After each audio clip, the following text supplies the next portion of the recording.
Kenapa saya perhatian pendidikan? Justru karena saya melihat dari aspek perekonomian ketika saya sekolah, Pak. Saya menyaksikan apa yang membuat bangsa-bangsa ini dahsyat, hebat. Kenapa Korea dalam waktu 60 tahun bisa meraih yang Eropa Barat perlu capai dalam 300 tahun. Korea 60 tahun. Jepang melakukan dalam waktu 120 tahun ekuivalen dengan Eropa yang 350 tahun. What's going on? Investment on human capital. Itu karena itu kemudian pendidikan penting. Dan pendidikan itu bukan bicara tentang skill, keterampilan, bukan karakter. That's the key. Apa yang membuat Jepang dahsyat? Ya karakternya. Karakter itu dua. Karakter moral, jujur, rendah hati, beriman, bertakwa. Itu karakter moral. Yang kedua, karakter kinerja. Kerja keras, kerja tuntas, ulet, tangguh. Itu kan. Nah, kita bicara karakter itu dua-duanya. Kalau orang bicara karakter itu moral saja, ya kita kan tidak ingin jujur tapi malas.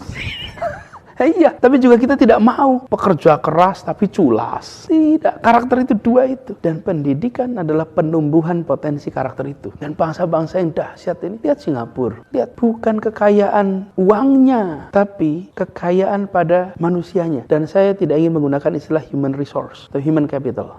Justru karena saya belajarnya ekonomi, jadi saya lihat, jangan tempatkan manusia sebagai sumber daya untuk kegiatan produksi. Karena itu disebut resources. Dalam perekonomian itu ada fungsi produksi, Pak. Fungsi produksi itu ada uang, ada capital, ada orang, ada teknologi, kemudian ada sumber daya alam. Itu fungsi produksi. Nah, saya bilang manusia jangan kalau kita bicara sebuah bangsa, jangan tempatkan manusianya sebagai faktor produksi. Kalau di perusahaan boleh itu diatur. Karena perusahaan kan begitu. Ada orangnya deh. Tapi kalau negara tidak boleh. Di dalam pengelolaan sumber daya manusia di perusahaan iya. Jadi Anda juga sepaham dengan pendapat bahwa mengelola negara itu beda dengan mengelola perusahaan. Tentu.